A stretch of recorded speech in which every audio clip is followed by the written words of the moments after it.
And howdy, folks. Welcome. I guess we're not getting any opening show music today, but that's all right. Given everything that's happened last week, I think that's the least of my problems. Anyway, welcome to the ComicBase live stream. I'm your host, Pete Bickford. I'm the creator of ComicBase, and we'll be talking about this is our disaster show. Um, We'll be talking about all the crazy, crazy things we've been up to lately. Let's see if I can get our switcher to come back over. Okay, that's what I get for pressing the button twice. We'll be talking about all the crazy things we've been up to on the ops level of Comic Base for the last week, and hopefully not only tell you what we've been up to, but help you avoid having the same kind of drama happen in your own life. Because I don't know about you guys, but I actually kind of exist to not have tech drama in my life, and I hate it when it is, and so anytime you can avoid that, it's a good thing. All right, so before we get going, want to say hi to everyone. Hey, Mike, great that you're the first one in today. Wow, 3:15. You've been around for a while. Greetings from Vancouver. Nice. Oro, it looks like everyone's doing the weather report, and which makes complete sense this time of year. For what it's worth, out here in Franklin, Tennessee, just outside Nashville, it is actually unseasonably warm, but unseasonably rainy. I guess we'll be having Seattle like weather for the next week or so. At least it feels like it. But people are starting to. It looks like the weather's dropping everywhere. Oro from Minneapolis, chilly in Minneapolis, man. 27 degrees. Yeah, and it's heading south. I'm no doubt. Ed, welcome from Richmond, California. Xanadu Comics. Hey, thanks for joining us. Seattle. Yes. Speaking of Seattle, there we go. Andre, great to see you, man. Jeff Schultz from Minnesota as well. And who else we got here? Looks like, is that Brian Price out there out in Fort Worth, Texas? 61, probably lovely as well. Greg Heck, the moderator, is in the house, so spammers, watch out. We're on it. And Brian Stewart also. Says taking a break from abusing our content team with his onslaught of new Spanish titles to attend the first live stream. Great to see you, Brian. And by the way, thank you for all the submissions. We really do appreciate it. We've been getting a lot of really cool content lately. We've rounded the corner on 1 million comic books some time ago. We're actually really close now to 900,000 images in the ComicBase archive editions and such. And I don't, depending on what happens the next couple of days, maybe that's how we head into Christmas, talking about 900,000 or give or take.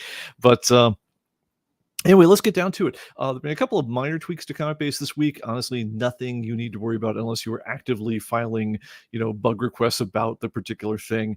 But like I say, we've been busy with other things. So just to kick off the scene, so the reason we did not have a live stream last Wednesday is because I got up on Wednesday morning thinking, what am I going to talk about today? I don't know. It's been a little quiet lately. Haven't been hitting it that hard, and it's been kind of nice settling into the Christmas season. And then I went and I checked the servers and the server logs, and it was like, oh crap. Forgive my language, everyone. It's so our brand new shiny database server, that of the 128 gigs of RAM, was suddenly throwing it threw like 4,000 errors between midnight and 7 a.m. Of any variety of weird things. Got things kind of straightened out. It's like, okay, some things got a little off the hook, but okay, it's like everything else. We're no different than anyone else. It's like stop it and restart it solves many problems in life with computers. So stop, restart, okay, and websites are okay, back up, doing their thing and so forth. But it's like, okay, well, now I guess let's get our cup of coffee and let's look into those servers we're seeing off the new machine. And very first thing you think, I was like, well, okay, some of these could be transient. Let's stop and restart it. And now servers are basically computers. They're just like any other computer. They tend to run different, more butch versions of the operating systems and more expensive, things. But computer's a computer at the end of the day. But one thing about them is they tend to be run kind of headless. In other words, they don't have keyboards and mice and monitors hooked right up to them. They tend to all be arranged in kind of a dense rack, kind of thing where you have like maybe one monitor and mouse to control like a whole stack of them. And most of the time, I'm really just sitting down at my desk and I'm remoting onto them and controlling them that way. So I've got my coffee in hand and I go and I take the new service, say, okay, great. We'll be down for, should be 20 seconds, 30 seconds, very fast computer. Let's go ahead and restart the new database server.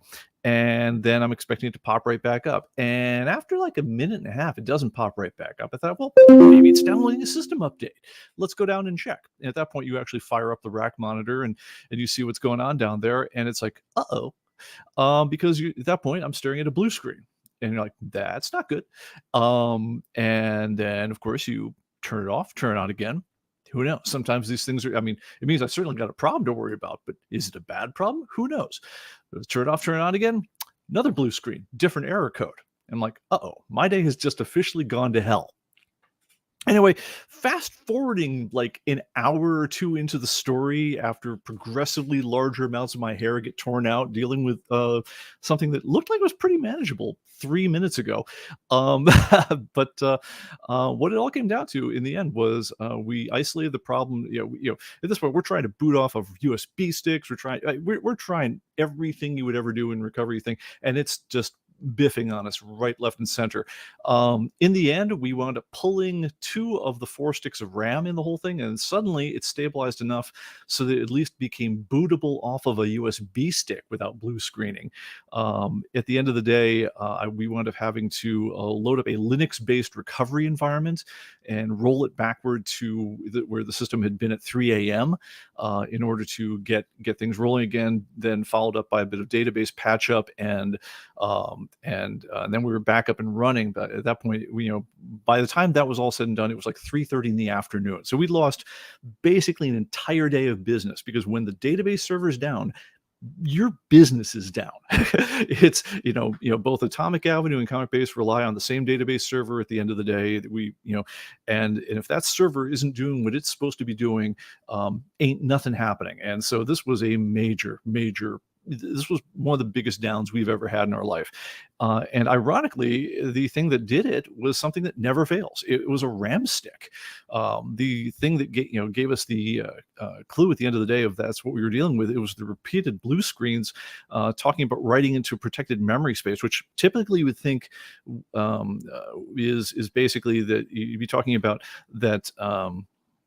There was some kind of ill-behaved software or something like that that's doing that, but even booting off of Virgin, I absolutely certain of its integrity RAM devices, we were getting the same kind of thing, and that's what caused it to actually wind up pulling half the RAM, really just blindly.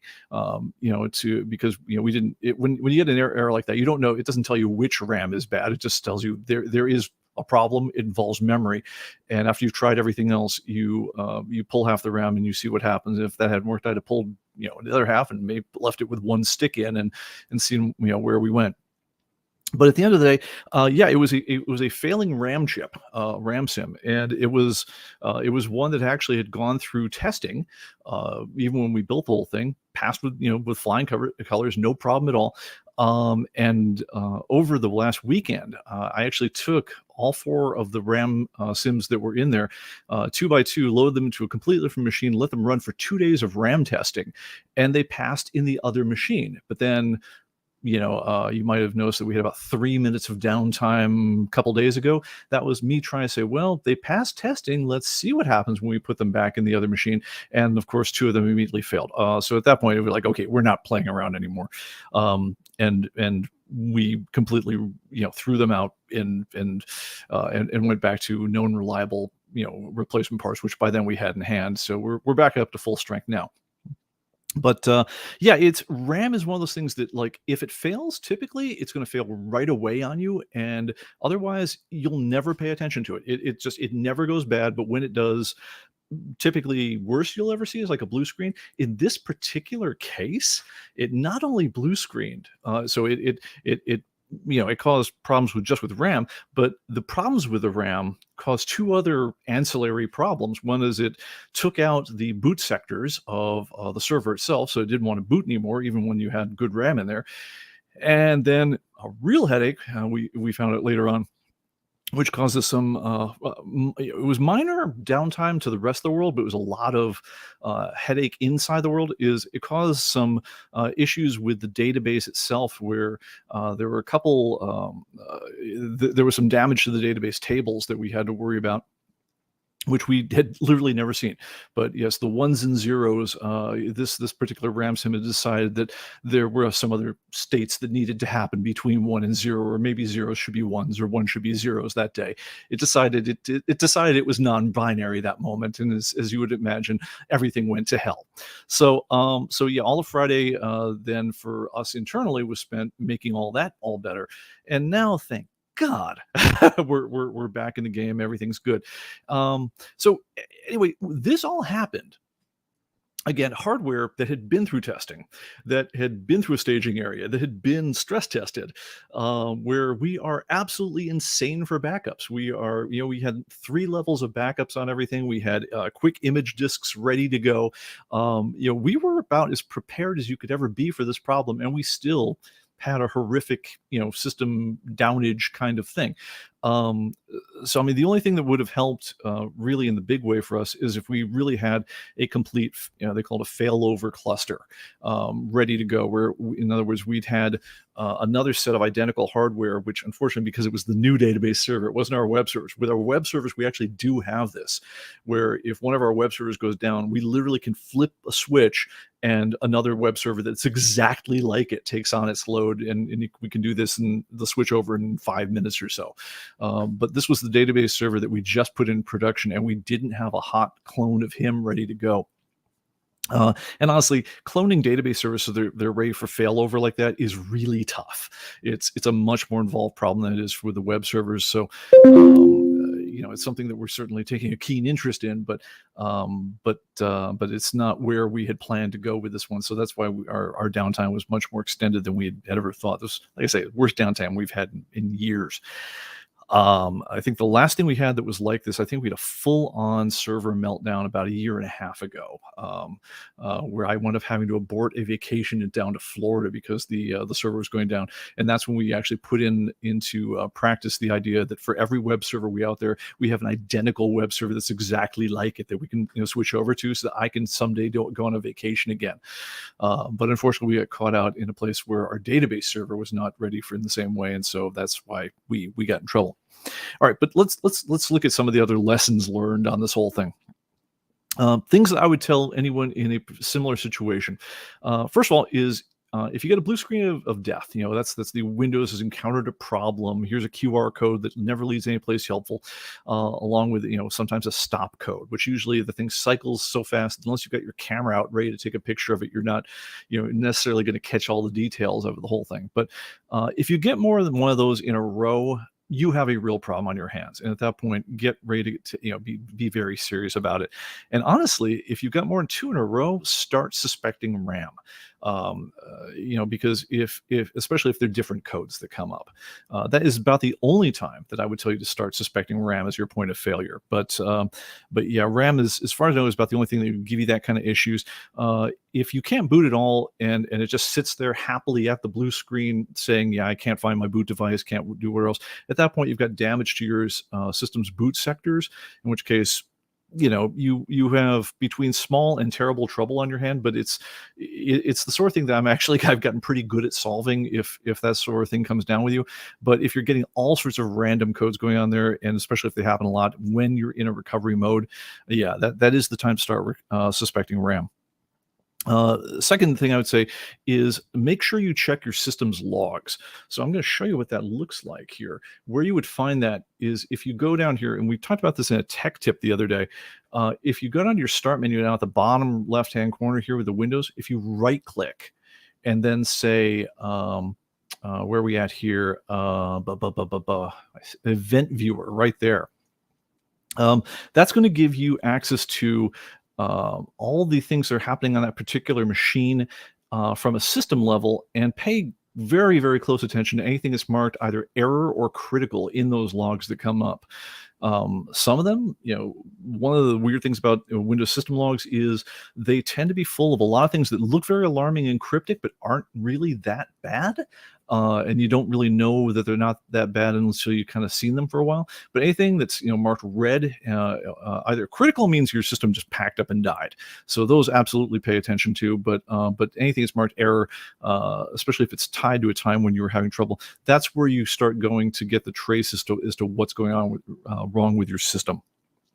Um, for us in the business of keeping computers running as much as is possible, it really beat the lesson into us of have spares of everything that you need quickly.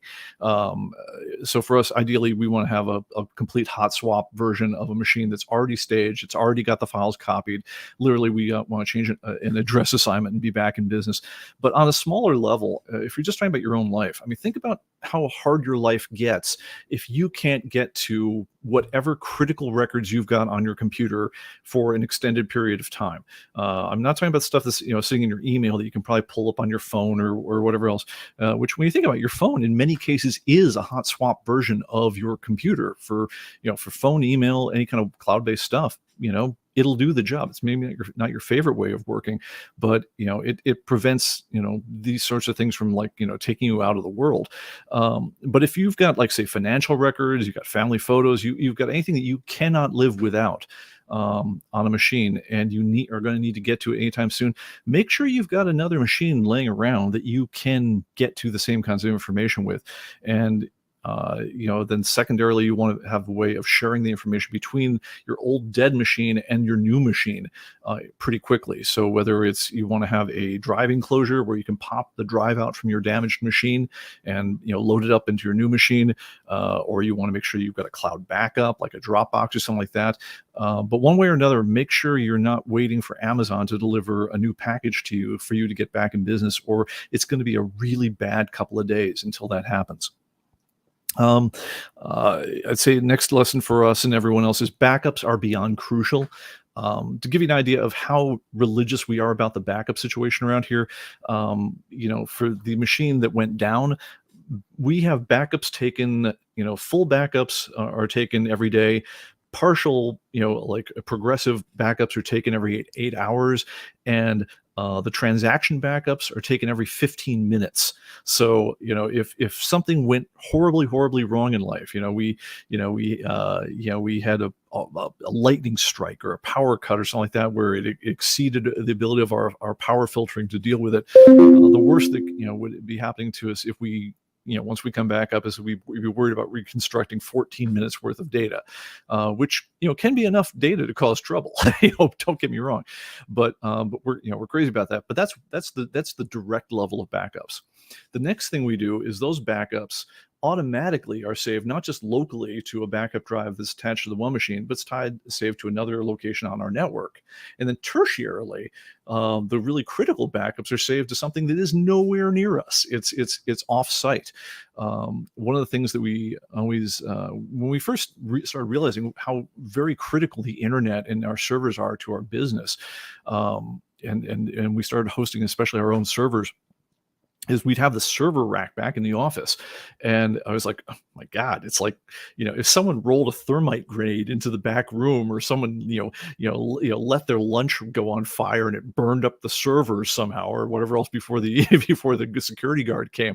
I mean, we would all be looking for new jobs, unless you make sure that you've got another copy of anything that is life critical someplace that is not in that server rack. So, from the standpoint of our customers, I mean, we act as the backups for, when you are backing up to the cloud, we're the backup that's offsite for you guys. So every time you exit ComicBase, it's going to want to save backup of your data. It'll save 5 of those. They're timestamps, so you can go back in time.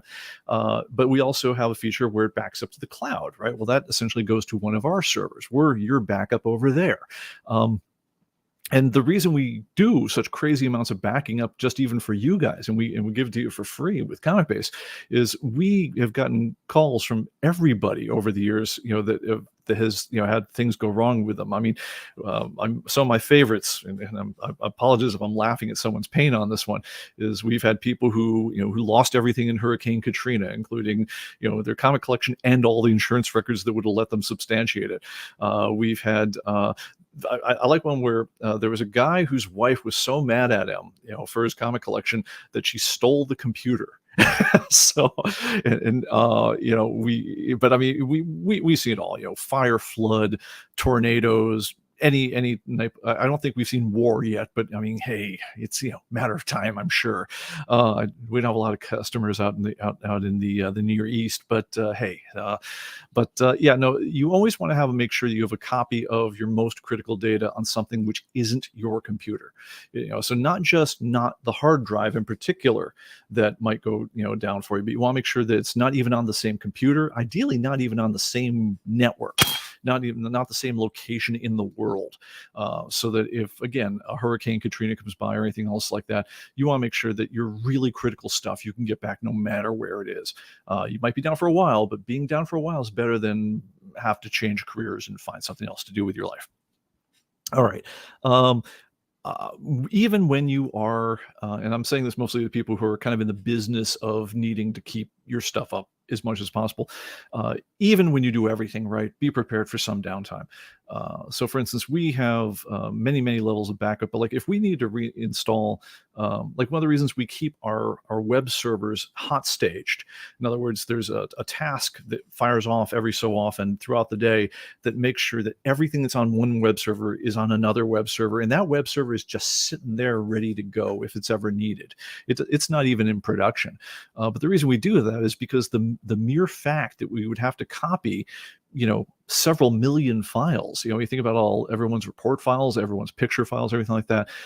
It would take so long just to do the file copies that we'd be down for many hours just doing a restore from a backup that's in perfect working order to machines that are in perfect working order.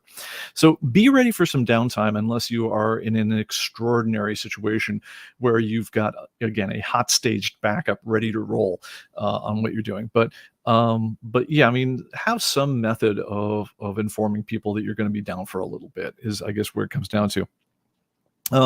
Next, I'd say have your recovery media handy. So this, if you can see it right now, this one is a little USB flash stick. I got 5 of them from, Micro Center, probably for $5 each a while back. They're little 32 gig USB drives. And what these are for is these are the personalized recovery disks for every machine that we deal with. So the idea is if the hard drive ever goes down, you pop this in there, you say boot from USB, and the recovery tools, and the ability to install new software and to restore from our latest backup are all on these little disks that are sitting there with every machine. And we don't need to waste any time as we go to get those rolling. Again, even if we do everything right, we're still talking about some amount of downtime, but it's much better to have that going and have it staged ahead of time rather than try to get the stuff going when you're pulling your hair out, under pressure of everything going, south around you. I also say, have your recovery tools ready to go. And let's talk about recovery tools in particular. So it isn't enough to just have a copy of your files. So, I mean, it's one thing, yeah, like these are my taxes, this is that thesis I've been working on, this is my ComicBase database. It's great that you have your files. That's the stuff that can never be replaced. But it's amazing how much stuff, whether it's Mac or Windows at this point, that is involved with just getting the operating system back to where is meant to be, all your system settings back the way they're meant to be, and so forth. I mean, every time we set up a new computer around here, you're basically counting on whichever employee has the new computer basically being completely unproductive for most of the day, just getting their system, their settings back the way they like them on the new box. Well, that's no different coming back from a backup. And certainly if you need to hunt around for all the different program installer disks and things like that that you've got going, you don't want to do that nonsense. Have that stuff ready to go, and ideally have it in what's called a disk image. So it's not just a file backup. So it isn't just a collection of several million files that you've got in a big folder on some Seagate hard drive someplace. What you want to have is called a system restore image, where it's got a couple of ginormous files which are your disk exactly as it existed at certain points in time, where you can say roll this exactly backward to that point in time where it puts all my stuff back at once. It puts all my programs back, it puts all my settings back, and it just undoes whatever woe I've come into. That is definitely the way to go. Having said that, there's one thing, if you guys know about RAID. So RAID is the idea that it's a way of recovering from certain types of disk errors. So in other words, if I've got a disk in my drive, say my C drive, and it's I don't know, let's call it a 1 terabyte hard drive. The idea with RAID is that I keep a second 1 terabyte hard drive right next to it. Anything I write here, I write here. And so if this one ever dies someday, I can, the idea with RAID is it's an acronym, stands for redundant array of independent disks. If this drive ever dies, I can just basically take it offline, start this one up here, and I start going without even a pause. Or sometimes you can even have it fail automatically and then just replace the bad drive at your leisure. This is a great idea if you've got the money and inclination to make it happen. I certainly would investigate doing it. That said, we've had the money and the inclination to use RAID over the years, and I got to say, I'm equivocal about it. It saved our butts once or twice.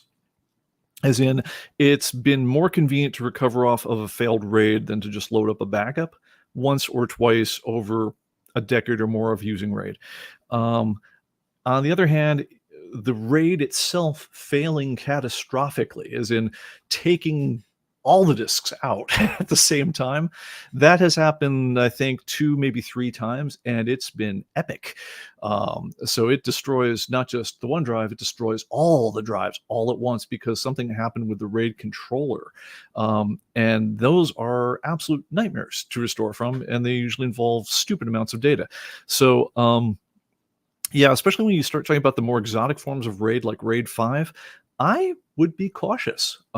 Personally, I've kind of backed away from them and more towards the idea of having multi-stage backups rather than having a hot physical hardware backup in the same machine ready to go. It hasn't been something that's paid for us, and it seems like it's added a not insignificant amount of risk ourselves. So, curious, what your comments are from your experience. But as a comp sci guy myself, I'm a little surprised at my own opinion on this one because just bitter experiences kind of forced me to pull away from it a bit. All right. So going beyond the whole thing, and let's go out of the idea of just what do you do, if your business is staying up all the time. What if you're just a normal Joe, a normal consumer? Some of the things I would tell good friends, and I've unfortunately had to tell good friends about this, about their own various system disasters in recent days. Number one, off-site backups absolutely crucial. We talked about the whole idea of like roll the grenade into the server room. The same thing goes with you got to be able to deal with your laptop being stolen utterly. It isn't like your disk went bad, your laptop is just gone now. You got to be able to deal with the idea that like someone burgled your house, that your house burned down. All these things, you got to make them so that they're not life ending situations for you. One of the cheapest ways to get some level of protection on an offsite way for your data, look into something like Dropbox. For $10 a month, it'll give you 2 terabytes of offsite backup, which they then back up like 9,000 different ways on Amazon's web services. Very secure, very automatic, which matters a lot for this sort of thing. And consider keeping, at least your precious data on something like a Dropbox or an iCloud or a Google Drive or something like that. It's not a bad way to go of getting that level of safety. Secondly, I'd say delayed backups are necessary these days. What do I mean by delayed backups? So let's think about ComicBase for a moment. You notice that every time you exit ComicBase, it makes, if let's say I've got the ComicBase database is where I've got my data in something, it makes a copy of ComicBase database with a bunch of numbers after it. And the bunch of numbers, if you look at them, are the date and time that backup was taken. So, if it was from, right now it'd be, copy of ComicBase database 2012, 2022 12, for 1207 at 4:28 p.m. And that'll be the name of the file. Why do we go through all this nonsense, especially because it's really ugly? The idea is because this lets you walk back before you made the horrible mistake or experienced the horrible thing that didn't just destroy your data, but it corrupted it.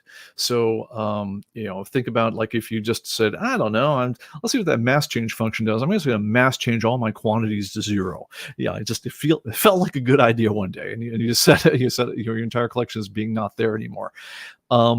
You want to be able to go back in time to the time before that happened to you. Now, that's a little bit of a facetious example, but sometimes there are problems that can happen, whether it's with, databases or your computer or whatever else, where you don't really catch on right away that the problem happened just then and there. So it's worth, being able to go back, backwards, to be able to discover later. It's like, uh-oh, it looks like last Wednesday is when that horrible thing happened. I need to, my only safe copy is from last Wednesday or less. You don't want to discover at that point that your most recent backup is from last Thursday, right? So have more than one backup and have them, go back some distance. And again, if you're using offsite backup like a Dropbox, this happens automatically for you because they'll typically, reserve 30 days worth of file change history, so you can roll back to pretty much any time during that time. So those things are very convenient for this. The other reason in particular you want delayed backups, and this one is becoming horrific today. You guys might have heard of ransomware. That's the idea that, like, I am now Sergey the Russian hacker, and I'm not going to just I'm not just going to break into your computer, steal your credit cards. No, I'm going to do something even worse to you. I'm going to break into your computer and plant a worm, basically a program, which at a certain date of my choosing will start encrypting your entire hard drive using a key that you don't know. So suddenly your entire hard drive was working absolutely fine at 12:01 one day, and by 12:05 it's an unbootable, unrecognizable mess, which only displays a certain, you boot it up and you suddenly get a ransom note message, which basically says, hi, we are hackers, elite, guys, we have stolen your computer, please to give us 2 Bitcoin and we will, give you the key to let you have your data again. You guys have heard about this happening on the industrial level, and this is a big thing these days. The FBI, Interpol, et cetera, they are not keeping up with the level that this is happening. And it's happened to everyone from, you've heard about pipeline shutdown, you've heard about hospital shutdown. And unfortunately for all of us, more often than not, people will pay if they have to on these things. Now, for, us regular Joes, typically this will come to something like, hi, we've encrypted all your stuff and we're either going to spurg it onto the internet, and, show everyone your private love letters or whatever you're doing. There's that kind of stuff. Or they can just be like, yeah, give us a certain amount of money, and then the price goes up every 12 hours that you don't give us the money, or what, you'll never see your data again. If that happens to you, my God, do you want to have a copy of your data before whatever worm they inserted was there? You certainly want one that's before whatever worm they inserted was activated, but you want one before it even got there, is for sure. So yes, time delayed backups, absolutely key. All right, a little bit here is we're on this cheery subject. Let's talk about ways that your computer will do you in. All right, things that fail, right? So the number one thing that is going to fail on a computer is usually software of some sort. I mean, it's the thing that changes the most. But one thing I'll say, and I was just on a phone call that took nearly an hour right before the live stream. Ironically, your antivirus software is the problem at least as much as it's the solution for most people. So especially if your computer is not particularly fast or powerful, make sure that whatever you're using for a security solution isn't throwing so much load on your computer that it's that it's worse than having a virus itself. So if your computer is absolutely grinding to a halt, if everything takes 1,000,000 hours, whatever else, I hate to say it, but the number one thing I would look into doing is, ironically, see what happens if you uninstall your antivirus software. And I'm saying uninstall, not just shut off, because if you say shut off to most antivirus software and you actually look in the task manager, you'll find out that most of it's still running and a lot of times exerting amazing disk and CPU loads at the same time. But actually, presumably you have the ability to actually go and uninstall your antivirus and see if your computer returns to a normal state of working. Ironically, if the thing I would check right after that is install your virus software, if that wasn't the issue, and run a full virus scan and see if you actually do have a virus. In my experience, number one, the antivirus software causing the problem is far more Yeah, that happens far more often that we've seen, on people on tech support calls or things like that, looking at people's machines. That's much more often the case of why their machine was running like a dog than any kind of computer problem or virus situation. It's actually their antivirus software itself. So get yourself something you can rely on. Only use one antivirus suite, and if it's causing trouble, try uninstalling it and see if it gets better. And if it does, then regroup. But that could be your issue. All right. When we get to the actual physical things that die on a computer, number one problem I'm going to say is going to be some kind of problem with your disk. In particular, I'm going to say mechanical discs. So the old-fashioned magnetic platters. They're lovely. They will always fail. As a matter of fact, every computer component over time will eventually fail. Nothing runs forever. But discs, because they are under the most load, they're very sensitive about how they work, and just honestly, they just get punished the most. That's usually where problems start developing. You start getting bad blocks, bad sectors, and then that grows and it snowballs into a bigger problem. So definitely, when you're looking at the events in your system, if you see anything that's any kind of disk event or anything like that, that's the time where you want it. If you can't fix it right with a check disk immediately, that's the time to start getting a new disk. Make sure your backups are good, and then get that new disk ready to go. You don't want to play around with your disks. SSDs, they tend not to fail as much. That's because they don't have the kind of wear components going on with physical writing of magnetic heads. They're skating what was it, not nanometers, I guess, above a rapidly spinning disk. They don't micrometers. That's the unit I was looking for. They don't have that problem, but what SSDs do have is they do have a time where they're guaranteed to essentially wear out over a certain number of reads and writes. So every SSD has a life baked into it. Once you hit that life, it will stop having the ability to turn a 1 into a 0 or a 0 into a 1 on demand, and it will fail right away. Which, by the way, also is because they will fail simultaneously. Is why once you're into an SSD sort of thing, that's another reason why RAID doesn't help as much, because two SSDs in RAID are going to wear exactly the same. So when one fails, the other one that's next to it is going to fail basically at the exact same moment. But anyway, so that's disks. After disks, though, it gets a little bit more interesting. I'd say the number one thing that fails after your disk is your power supply or some version thereof. If you're using any kind of non-laptop, really good idea to have a spare power supply just sitting around. You could pull it from an old machine, or better yet, have one that you ordered stuck in your supply closet or whatever else, and it's just waiting around for its moment to shine. Because as soon as you start getting things where the machine kind of works, kind of doesn't, and then suddenly oomph goes out, that's your power supply talking to you. And it's a pretty easy repair. And it's one of those things that takes your machine from completely dead on the table into fully working, no problem at all, providing you've got the power supply ready to go. Worst thing that can ever happen to you is have a dodgy power supply and be waiting for Amazon to deliver you a new one. So blow the 50, 70 bucks, whatever it takes, have a power supply ready to go. I don't care if you pull it from an old machine, but it's not a bad idea to just have one sitting around. Beyond that, fans and your thermals, so whatever cooling you use, whether it's a all-in-one kind of liquid cooled type rig or anything else like that, watch out for the fans. If your fans start making a lot of bearing noise, they go from like to like tick, tick, tick, tick, that sort of thing. It could be that you've got a wire touching or interfering with it, but as soon as you start hearing the bearings themselves start to go wonky on you, replace those fans sooner rather than later. Because if your fans go out, the thing that will happen is that your thermals in your case will start going to hell. And at that point, then you can start killing the other components in your system pretty quickly. Because I would normally say, I got my notes for myself. Yeah, processors, motherboards, typically you're fine. If you got the machine to boot it all the first time, you're never going to worry about that thing again. All that goes away as soon as your thermals go away. So as long as your machines are running cool, you're fine. But if your thermals go out, you're hosed. All right. I've been talking a long time here, so let's hit some comments here. Let me see here.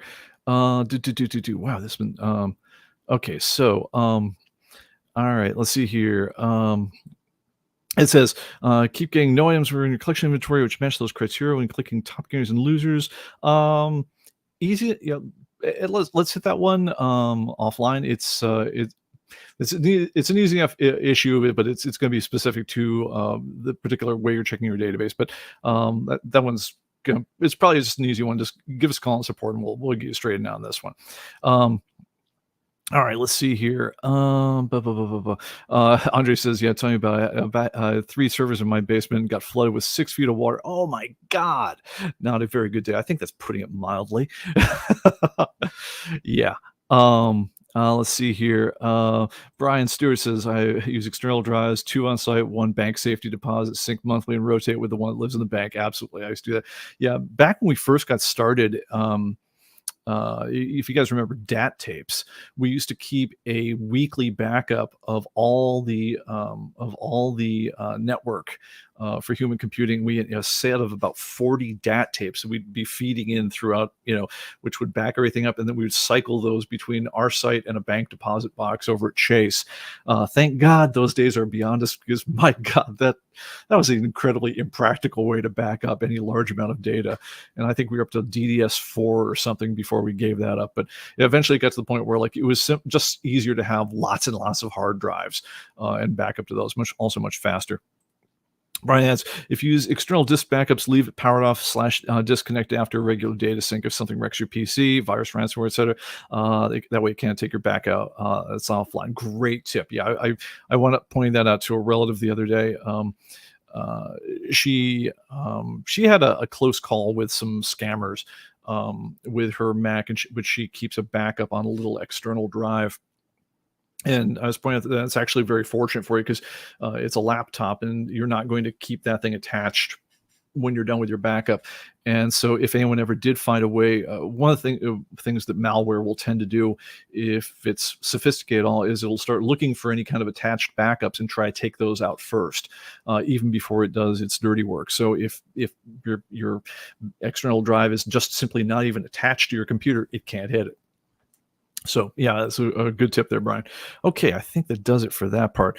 All right, so and I had one last question on this one. Then I want to get off this topic, because honestly, it's depressing as hell, isn't it? Anyway, last thing I'm gonna say, there are a number of us. I mean, so I'm talking to everyone here who is kind of like, we're in the world, at least partially, where we care about the data that's on a particular computer. I mean, so in other words, if my hard drive went out on me today, it would bum me out at least a little bit. There are blessed souls that just jettison from laptop to laptop, leaving them in repair shops all across the country after having wild nights out with rented girlfriends and not caring, apparently, whether they ever, pick up the laptop, because all their data's in the cloud. They could just get another laptop and download their emails and correspondence from that one, and they're right back where they were. If you are one of those lucky folks, yeah, there's still a couple things you need to worry about. Number one, as I mentioned, one of my relatives had a run-in with fraud team the other day. There are always folks who are going to try to, and honestly, the way that you'll typically get taken out, in computers with malware and things like that, I always tell people, it's like nothing can, no antivirus software can save you if you're the kind of person who clicks on every message that beeps on your screen and says, "Oh, click me because it's really important." If you're the guy who clicks on that, you're doomed. Nothing can save you. You should have an iPad or something, but do not have a computer, because they will get your stuff. But if you are, even if you're fairly, clever on the whole thing, there was a fraud scheme that, an acquaintance of mine, ran into. I don't want to, name anyone, but honestly, I was shocked how sophisticated it was. It was a simple web search gone wrong, wound up directing this person to a call center. And actually, this is like an industrialized operation, a call center where they socially engineered enough access. We're like, "Oh, well, clearly you've got a problem. Let's remote onto your system here, and we'll sort you right out." And of course, once people have remoted onto your system, it's all over. And this is not, this is not a dummy. This is not an easily fooled person. But yeah, no, the scammers are pretty damn good these days. You got to keep your guard up, and certainly before anyone especially if you didn't call them directly, for help. If someone calls you up and says, "Oh, here, I could totally help you with your computer problems," no, do not let them near your damn machine. And at the very least, make sure you're watching every single thing you do, and that you understand what they're doing as they're doing it. If you ever see people who are just moving so fast, you're like, I don't know what they did. They did some things. Stop the call right there. Drop the line, get to it later, but don't let people remote into your thing. It's in hacking, it's called social engineering, but it's the number one way that anything gets stolen.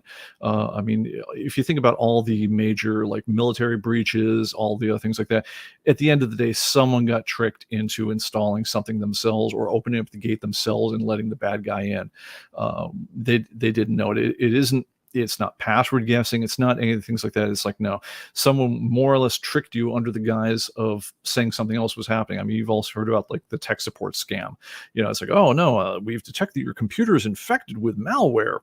Ironically, click here for our debugging kit or for our rescue kit, which then of course is the malware, which then does the thing.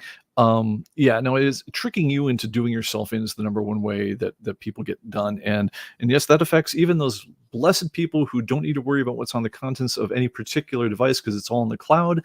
At minimum, expect all your stuff to be stolen if you're the kind of guy who leaves that stuff laying around everywhere. The other things that can happen to you if you are one of those like, hey, I work on the email, I work in the cloud, I'm that guy. You always got to worry about service interruption, right? Because if everything you got's in the internet, then if you got no internet, you got no computing life. So that is something no one gets out of this thing for free. When you say I'm working in the cloud, all you're really saying is I'm working off someone else's hard disk located someplace else. I personally really like the idea, even though it comes with some responsibility, of controlling my destiny of my own data. And I love having copies in the cloud. I love having copies in different places. But at the end of the day, I want to be the guy who controls where my stuff is. Because, yeah, I mean, if all your stuff is on somebody else's server, the second you can't get to that guy's server for whatever reason, because you got no internet, because they went out of business, because they changed the terms of use, because they got sold, because they changed the deal, whatever it is, then your data is gone. So, and that's the last one is, I say, sudden cessation of service. So in the last couple of weeks, I've seen friends with this happen a couple different ways. One is they cut off an account and they hadn't realized, oh, hey, when I cut off that account, that also, I thought I was just cutting my cable bill. They hadn't kind of processed that also was cutting off the email and all the other things that came with that one. And suddenly they can't get emails. You get 100 a day from, all sorts of things, but they're all routing through the service that, again, you're worried about cutting off your Disney Channel, but suddenly you realize that, oh, when I did that, and then suddenly they deleted my email account while they were at it because it's under the same service, then suddenly you're lost. I mean, you've got no access, no ability to get to anything at that point. Other people, though, just the company they deal with for whatever service, whether it's genealogy or or your comic collection or whatever else. If all your stuff is relying on some other cloud service or whatever else, and they just say, we're done, or they get sold, they go out of business, they get bankrupt. If you don't control where that data is, if they're gone, your data's gone too. So it's hard. It's daunting, especially for a lot of folks today, where we like the convenience of the cloud, we like the access, we like the idea that we never have to install anything. But man, at the end of the day, you got to control your own data, because otherwise, if you don't have, if you don't have the ability to turn off, turn on, take it away, put it on a disk with your name on it, and prevent other people from doing it, then you don't really own that data. And that might not be great for you in the end. All right. I think that's all the horrific warnings I wanted to say on this whole thing. Greg wanted to say, entirely different topic for everybody. Does anyone have anything to share? Really great comic collectible sales going on this holiday season. Yes, thank you for that. Much more upbeat point of view. I'm trying to think if I know about anything just yet. I was hoping to do next week. I'm hoping to do a gift giving show for comic fans, and so hopefully I have some ideas for folks at this point. I've been involved with a lot of Kickstarter type things going on, and we also just did a big help for a comic foundation that has some neat stuff going on. But nothing I can share about that just at the moment. Oh, and Greg also want to say Ominous Press has a 50% off sale. Their website, sweet. Dreadstar in hardcover. Okay, man, I'm going to check that out. Well, thank you for that tip, Greg. Anyone else? Anything else? Please put it in the chat. All right, well, guys, having weathered quite a trying week, and by the way, I'm going to tell you the funny part because is a funny part to all this nonsense. So one thing you will learn if you ever have to recover a database of the size that powers ComicBase and Atomic Avenue, even from, again, I've got a backup from 15 minutes ago, but even just the waiting for it to recover, and having to sort through everything, you get a lot of time to stare at progress bars and wondering, why does this progress bar take longer than it should? You're thinking, yeah, we've got this table, that's that big table, we got the inventory table, we got the, how come the viewed items table is taking so long? And I'm thinking, what is the viewed items table? And the viewed items table, as it turns out, is a little table stored on the back end where every time you look at an item on Atomic Avenue, from whatever phone you happen to have in hand, from whatever device you've got, it tries to figure out that you, whether you had logged in or not, looked at this stuff. And if you'd ever like to go and look at it again, well, here's the stuff you were just looking at. Let's show it to you. It turns out we were not nearly aggressive enough as we should have been about clearing out the viewed items table. And as they will do, bots, and they're supposed to do this. I mean, I'm not mad. They crawl the site, because they're indexing pages, making it easy to search things and whatever else. But apparently they had crawled some millions and millions of items on the site over the course of just a few days. And the thing that cleans out the the viewed items table was not running as fast as well it now does. and as a result, yeah, there were just millions upon millions of items in that viewed items table, which was then, ironically, even though it's a lovely and well indexed and maintained table, was causing the front page of the Atomic Avenue website to run several seconds slower than it would otherwise would do. And if you've been to Atomic Avenue now, you'll notice that sucker loads like lightning, because we got to learn from the hard way, from watching progress bars, about maintenance tasks that we didn't even know were high priority, which suddenly are. And so now that viewed items table, especially from anonymous users, has a much shorter lifetime, and as a result has many, many fewer items in it. Hopefully it'll have no impact on you whatsoever, especially if you log in when viewing the site. But for everyone else, you'll notice that site loads much faster than before. And honestly, if you're going to have a horrific time with your computer, the least thing you want to do is learn something from the horrible time you had with it, and that's what I always try to do. Anyway, guys, I am out of here. I'm going to go see a holiday show, and Six Wire is playing over at Thurs and Lindsley. Six Wire, if you guys know bands in the Nashville area, is like the backing band for everybody in town. Like the drummers, the touring drummer from Alabama, the lead guitarist has been on the road with just half the people in town. Lee Greenwood, that's half of his touring band is with him. Anyway, they're playing. They bring on a ton of different guests. Their Christmas show is one for the ages, and I'm going to be there in an hour. So wish me well, guys. I hope you have a great holiday season. And I'm sorry. And one more thing, because again, another cool thing I learned from this one, when I asked the art guys to come up with a thumbnail for the piece, I thought, well, what do you call the thing where we tried to destroy our business there for a day? Burning down the house. That's a light one. It's and so you look for images for burning down the house, and you find something that's it's not that great.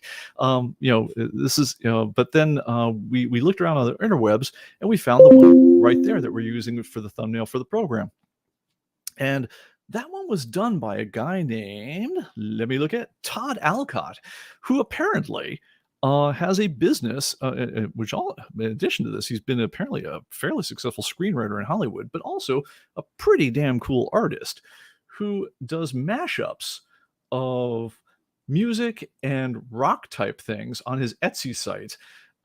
So for instance, if you guys know the Ramones song "Sheena is a Punk Rocker," imagine that one done as a pulp book, and you can buy the poster of it. She said she couldn't stay. She had to break away. Well, So, um, but so he's got a lot of very, very cool stuff on here. Space Oddity done up as an old, as an old comic book on the whole thing. Um, Over here, I love this one here, Hounds of Love. If you guys are any of you guys are Kate Bush fans, done up as an old gothic romance. But I like in particular that you've got Kate Bush, is done from the author of Wuthering Heights, which ironically she also had a song called Wuthering Heights. Her name is not Bronte, but anyway, but yeah, no, it's great stuff. There are some terrific, terrific ones in there. Have a look at his site on Etsy. It's Todd Alcott Graphics, and if you have friends who like just who like pulp art and who like rock music at all, check it out. There's some neat stuff in here. Here we are. Here's Elvis Costello watching the detectives. I mean, come on. This thing is absolutely a layup. He's got half a dozen Talking Heads ones as well, and I hope to God someone buys me the one they did for life during wartime as a Christmas present. But anyway, neat stuff. So again, take the good with the bad on this stuff and move on and have an awesome tomorrow. So anyway, guys, that is about it for me. I will see you guys on the end of it. And thank you to our mods. Thanks everyone for showing up. And next time out, I'm going to see if we can't do like some kind of Christmas gift giving show and take it from there. All right, guys, you take care. We'll see you next time. Bye-bye.